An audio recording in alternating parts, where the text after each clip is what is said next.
Hey guys, in this video I'm gonna show you how to completely delete Twitter account. So let's get into it.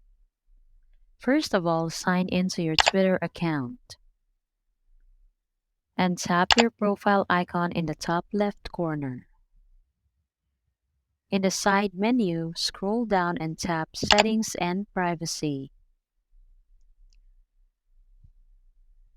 From the Your Account tab, click on Deactivate Your Account.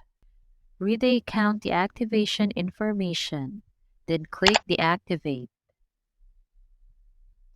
Enter your password when prompted and confirm that you want to proceed by clicking the Deactivate button. Once you've confirmed your account deactivation, your Twitter profile and any associated information will no longer be accessible via the platform.